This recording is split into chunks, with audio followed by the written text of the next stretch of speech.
Hello दोस्तों, welcome to AC shorthand. आज की इस वीडियो में हम दिनांक 23 जुलाई 2023 के दैनिक जागरण के संपादकीय का डिक्टेशन लेंगे, जिसका शीर्षक है संवेदनहीन राजनीति। दोस्तों, इस डिक्टेशन को हम 2 स्पीड में लेंगे, 80 वर्ड पर मिनट और 100 वर्ड पर मिनट।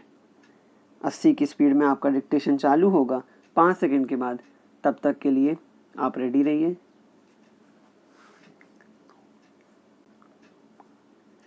स्टार्ट।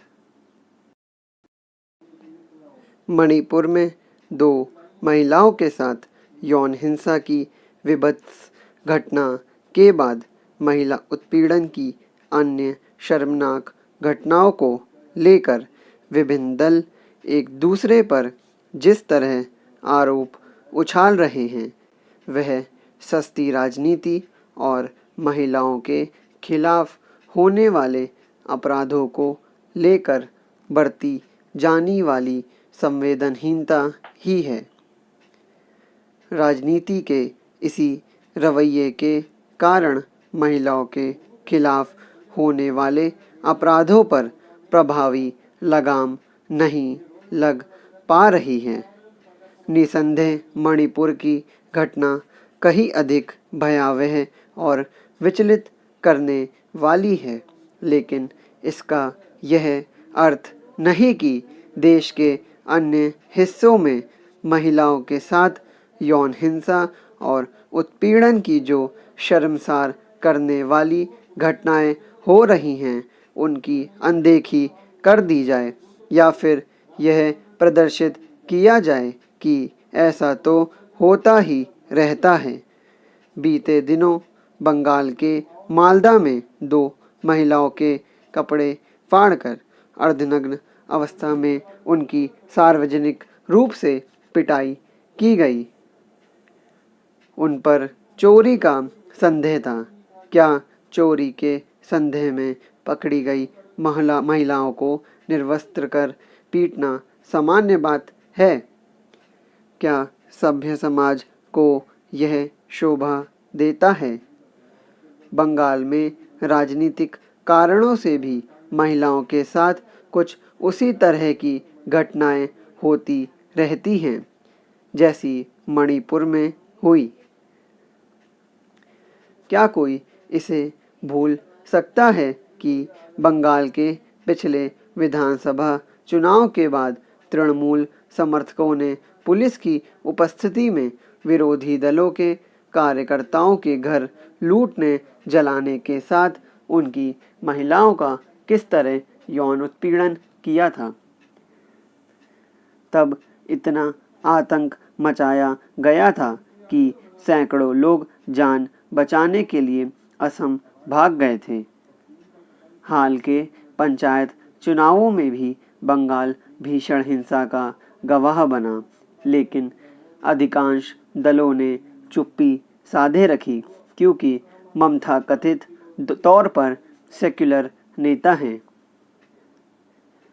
मणिपुर की घटना को लेकर अन्य दलों के साथ कांग्रेस भी भाजपा पर हमलावर है। यह स्वाभाविक है, लेकिन क्या इसकी अनदेखी कर दी जाए कि राजस्थान सरकार के एक मंत्री ने जब यह कहा कि हम महिलाओं की सुरक्षा में विफल हैं और उनके खिलाफ जैसे अत्याचार हो रहे हैं, उसे देखते हुए हमें मणिपुर के स्थान पर अपने अंदर झांकना चाहिए, तो उन्हें बर्खास्त कर दिया गया। निश्चित रूप से नारी विरोधी अपराधों के मामले में बात किसी राज्य विशेष की नहीं है। देश के हर हिस्से में उनके साथ अत्याचार होता रहता है और कई बार तो इतना भयानक कि देश को लज्जित होना पड़ता है।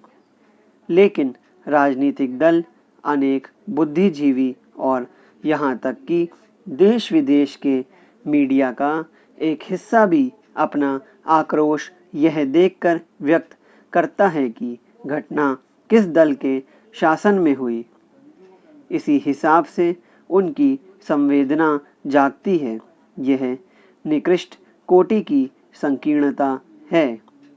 आपसी संघर्ष और राजनीतिक, सामाजिक वैमनस्य के चलते महिलाओं का यौन उत्पीड़न दुनिया भर में होता है, लेकिन अपने देश में राजनीतिक शुद्धतावश उनके मामले में बड़ी बेशर्मी के साथ दोहरा मानदंड अपनाया जाता है।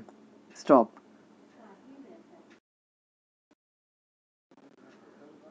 दोस्तों, इसी डिक्टेशन को अब हम 100 वर्ड पर मिनट की स्पीड से लेंगे और आपका समय चालू होगा 5 सेकंड के बाद। तब तक के लिए आप रेडी रहिए। स्टार्ट। मणिपुर में 2 महिलाओं के साथ यौन हिंसा की विभत्स घटना के बाद महिला उत्पीड़न की अन्य शर्मनाक घटनाओं को लेकर विभिन्न दल एक दूसरे पर जिस तरह आरोप उछाल रहे हैं, वह सस्ती राजनीति और महिलाओं के खिलाफ होने वाले अपराधों को लेकर बढ़ती जाने वाली संवेदनहीनता ही है। राजनीति के इसी रवैये के कारण महिलाओं के खिलाफ होने वाले अपराधों पर प्रभावी लगाम नहीं लग पा रही है। निसंदेह मणिपुर की घटना कहीं अधिक भयावह और विचलित करने वाली है, लेकिन इसका यह अर्थ नहीं कि देश के अन्य हिस्सों में महिलाओं के साथ यौन हिंसा और उत्पीड़न की जो शर्मसार करने वाली घटनाएं हो रही हैं, उनकी अनदेखी कर दी जाए या फिर यह प्रदर्शित किया जाए कि ऐसा तो होता ही रहता है। बीते दिनों बंगाल के मालदा में 2 महिलाओं के कपड़े फाड़कर अर्धनग्न अवस्था में उनकी सार्वजनिक रूप से पिटाई की गई। उन पर चोरी का संदेह था। क्या चोरी के संदेह में पकड़ी गई महिलाओं को निर्वस्त्र कर पीटना सामान्य बात है? क्या सभ्य समाज को यह शोभा देता है? बंगाल में राजनीतिक कारणों से भी महिलाओं के साथ कुछ उसी तरह की घटनाएं होती रहती हैं, जैसी मणिपुर में हुई। क्या कोई इसे भूल सकता है कि बंगाल के पिछले विधानसभा चुनाव के बाद तृणमूल समर्थकों ने पुलिस की उपस्थिति में विरोधी दलों के कार्यकर्ताओं के घर लूटने जलाने के साथ उनकी महिलाओं का किस तरह यौन उत्पीड़न किया था? तब इतना आतंक मचाया गया था कि सैकड़ों लोग जान बचाने के लिए असम भाग गए थे। हाल के पंचायत चुनावों में भी बंगाल भीषण हिंसा का गवाह बना, लेकिन अधिकांश दलों ने चुप्पी साधे रखी क्योंकि ममता कथित तौर पर सेक्युलर नेता हैं। मणिपुर की घटना को लेकर अन्य दलों के साथ कांग्रेस भी भाजपा पर हमलावर है। यह स्वाभाविक है, लेकिन क्या इसकी अनदेखी कर दी जाए कि राजस्थान सरकार के एक मंत्री ने जब यह कहा कि हम महिलाओं की सुरक्षा में विफल हैं और उनके खिलाफ जैसे अत्याचार हो रहे हैं, उसे देखते हुए हमें मणिपुर के स्थान पर अपने अंदर झांकना चाहिए, तो उन्हें बर्खास्त कर दिया गया। निश्चित रूप से नारी विरोधी अपराधों के मामले में बात किसी राज्य विशेष की नहीं है। देश के हर हिस्से में उनके साथ अत्याचार होता रहता है और कई बार तो इतना भयानक कि देश को लज्जित होना पड़ता है। लेकिन राजनीतिक दल, अनेक बुद्धिजीवी और यहाँ तक कि देश विदेश के मीडिया का एक हिस्सा भी अपना आक्रोश यह देखकर व्यक्त करता है कि घटना किस दल के शासन में हुई।